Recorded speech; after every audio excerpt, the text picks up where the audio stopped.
And is there a particular domain that you're personally interested in or personally experienced in? Yeah, so before I helped launch Thai Angels, I Yeah. spent 10 years at Hummer Winblad Venture Partners. Yes, I know that. And so that was, Hummer Winblad's very well known for its a strong enterprise software background. So very much of the enterprise software, Right. infrastructure software, Right. things that help push consumer applications, but not the consumer applications themselves. Great. And so those are the kinds of things that I enjoy looking at. Fantastic. And I was wondering what an entrepreneur would need to bring to the table for you to be interested in their business. Well, the thing I always tell entrepreneurs is when they come to any investor, they are not competing against the other companies that they have in their competition slide in their pitch deck. Right. They're competing against other investment opportunities that investors are looking at. And so what they have to do is convince me or any other investor that their company, that their business Yes. is the best investment opportunity of everything else that we're looking at. Okay. And so it's not just about here's my competition, here's the problem I'm solving, et cetera, et cetera.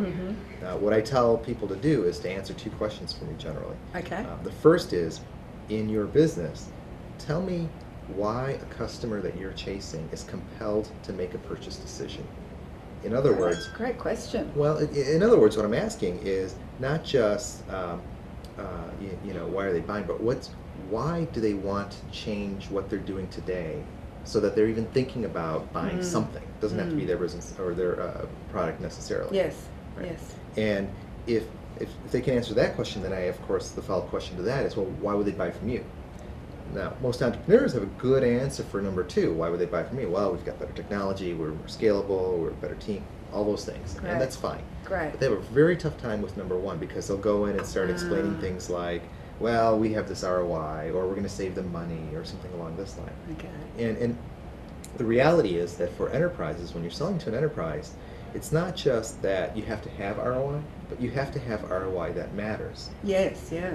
Right. So it has to be something that they are that's high on their priority list to cut. Not just I can cut expenses or increase revenue, but it's something that's high on the priority list of those expenses to cut or of those revenues to increase. Okay. And I'll give you an example from just a personal example that I think people can relate to. Great. You've seen the commercials from Geico, right? Yeah. Really. Switch to fun. Geico and you can save 15% on your car Yes, insurance. yes. Well, I bet you if you called Geico, you probably could. Yeah. But in the grand scheme of things, your car insurance bill is not what keeps you up at night.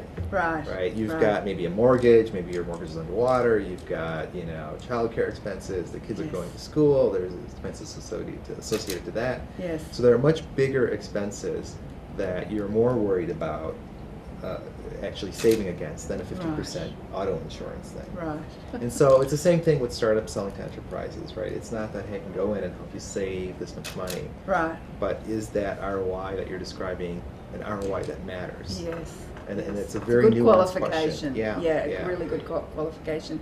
And so I was wondering, what would you suggest, or what recommendation would you give an entrepreneur about their pitch? Like, how do you like people to present? What makes you really passionate or interested in a person's pitch? Well, there's a couple things around that. The first thing is I think it has to be time appropriate. Okay. So what I mean by that is you have to understand whether you're doing a 60-second elevator pitch, Okay. or a 5-10 minute longer cab ride pitch, or if you've got a full 30-minute to 60-minute hour meeting with the person, and make sure that you're conveying the right points within each of those time frames. And I say that because what ends up happening is, for example, here at the Thai conference, a lot of entrepreneurs will run into the hallway, they'll say, hey, I'm doing this. Yes. But what they really should be trying to do is figuring out whether it's interesting enough for me to take a meeting. Yes. And ultimately, regardless of whether you're doing an elevator pitch or a cab ride pitch or a full-on presentation, Yes. the goal of all of those meetings should be Yes. to get to the next meeting. Of course, yes. Well, people forget that. They try to sell too much in each of these meetings, and they don't understand the interesting. context of, I'm running into, another dozen entrepreneurs here at the conference as I'm walking down the hallway, so which one am I going to remember? Okay.